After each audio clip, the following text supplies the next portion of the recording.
katawan po ni Pastora Irene. Now, Lord, pinupuri na nga po namin kayo bilang aming dakilang tagapagligtas, bilang dakilang magkakamot, bilang provider at pag-ingat po namin, O Lord.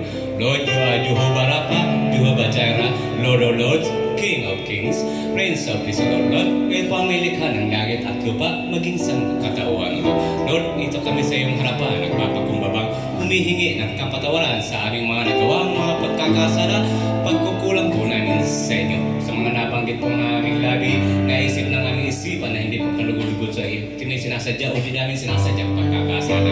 Sa aming pagsalangsang sa kamihan, nagagawa namin katawang lupa sa inyong harapan. Lalo na sa usaping technology ngayon, O Lord. Lord, maraming salamat sa kapatawaran kalinisang bahagi naman sa bawat isa sa amin, O Lord. Maging karapat dapat po kami sa pakikipagharap po namin sa mga oras na ito. Hindi lang po dito sa panambahan na ito, bagkus sa labas ng panambahan, O Lord. Maraming salamat in Jesus' name, Lord. Patuloy kami send ng Holy Spirit, maglilid po saan sa bawat isa po sa amin, O Lord, sa mga gagamitin niyo po rito sa pulpito, O Lord Jesus Christ, maging mula sa presider, maging benediction, O Lord Jesus Christ. Mag-work po ang iyong Holy Spirit. Kayo lang po ang aming papurihan, pasalamatan at kilayan ng kitsalat ay sambayan, O Lord Jesus Christ, sa lahat ng mga oras ng aming mabuhay, O Lord Jesus Christ. Maraming salamat sa pagpupuyos ng iyong dakilang pag-ibig sa bawat isa sa amin. Lagi po namin kayong hinahanap po dahil pinaunawa niyo po sa amin. Kami ang iyong priority. Naway doon kami din ay maging priority po namin kayo, Lord Jesus Christ. Pinaunawa niyo po sa amin. Nalalapit na po yung pagbabalik. Maraming salamat sa mga propesiyang naranas niyo na po sa mundong aming ginagalawan at pinararamdam niyo nalalapit na po ang iyong pagbabalik. Bagamat hindi namin alam kung kailan po kayo magbabalik. So, maraming salamat, O Lord. Ay pinaunawa niyo sa amin na ikaw nga ay buhay na Diyos sa aming mga puso, O Lord, sa aming mga buhay, O Lord. Sa po naming mga pamilya, Lord, ganun din po, Lord, sa mga kaluluwang hindi pa nakakatanggap sa iyo, maging doon sa mga nakakaluluwang nakakilala na po sa inyo at mananatiling malayo sa inyo. Lord, sino nga po sila ng bilyon sa Holy Spirit maglilid po sa kanya, magtatas sa kanyang puso at maramdaman po nila may Diyos magpapagitas sa kanyang buhay at may suko po nilang kusa at kanyang buhay puso at kaluluwa sa inyo at mga umpisang kayo nila kausapin sa pamagitan ng prayer. Mag-aral po sila na yung banal na dugo, mag-aral po sila na banal yung salita na tumimo sa kanilang puso at ito, may sa puso, may sa gawa po nila, may sa buhay po nila, Lord Jesus Christ, at mga umpisang kayo lang kausapin sa pamagitan ng prayer, Lord. Maraming salamat, Lord, sa katugunan sa aking kailingan sa bawat isa sa amin. Lord, abutin niyo po kami ng mahabag yung kamay, ang bawat isa sa amin sa saan ng sulok ng mundo, Lord Jesus Christ. Lord, maraming salamat din po, Lord, sa katawan po ni Pastora Irene na gagamitin niyo po sa pulpitong ito at magbabahagi ng iyong mensahe, Lord. Itagong niyo ala po sa inyong likuran at kayo po ay manguna sa kanyang harapan ang mapanggitan po niya ang nais niyong ipabanggit po kay Pastora Irene, Lord. Ang mensahe ihatid po ni Pastora Irene ay maging tumimo ito sa aming mga puso at hindi lang namin mapakinggan. Subalit, ititimo sa aming mga puso at ito may sa buhay po namin. May isa katuparan po namin mga mensahe na ibinitawan po ni Pastora Irene. Kasi magkaroon ng katuturan ang pagpunta namin ng panambahan, ang anumang pagbabasa namin ng Bible, Lord, mag-meditate manin, O Lord, maging ang Bible study po namin ay magkaroon po nitong katuturan, O Lord Jesus Christ. Maraming salamat, O Lord, sa pangunguna niyo po sa nagkaroon din po, Lord. Maraming salamat din sa pangunguna niyo po sa music ministry, sa manunugtog, sa kakanta po, mga ari po, magbibigay ng papuri po sa inyo, Lord. Maging kayo lang po dapat nilang namin ay dakilan po, salamat at dakilan ay sambay, Lord. Kasi maramdaman po namin ang presensya po ninyo sa bawat isa sa amin sa mga oras na ito with Jesus Christ. Nang maramdaman po namin sa kaligitnaan po kayo, Lord Jesus. Ganun po sa maraming salamat din po sa kay Sister Dorothy na patuloy ang pinagamit kung tirahan niya po maging pangalawang panambahan po namin sa inyo. Maraming salamat at ito po sa amat namin dalangin pasasalang pagkakila po sa inyo at pagsasama sa pangalan po ng mga nabugtong na Jesus Christ maging sa walang samang paggabay po ng inyong Holy Spirit sa bawat isa sa amin. Amen and amen.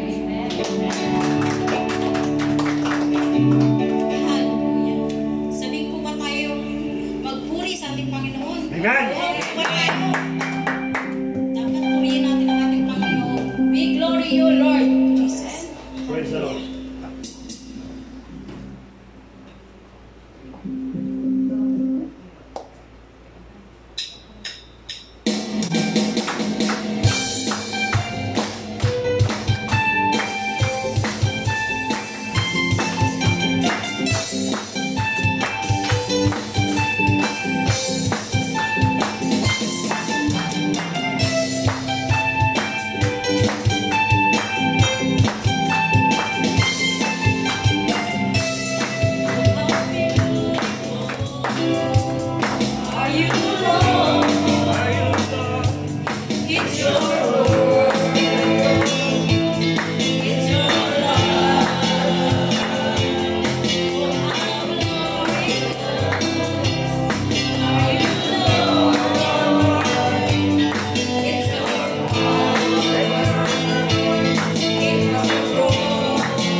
Yes, Lord.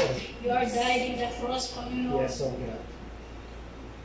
Kaya worthy na pilihin ka namin at samay mo. Dahil kahit gaano mabigat kayo, Panginoon, at sa tao pang patawarin kami.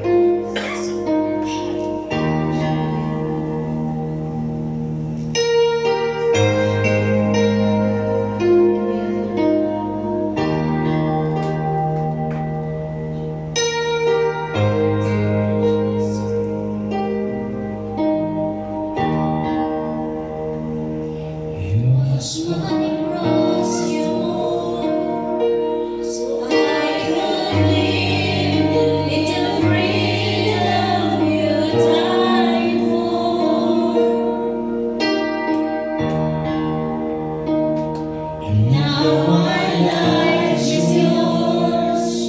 Now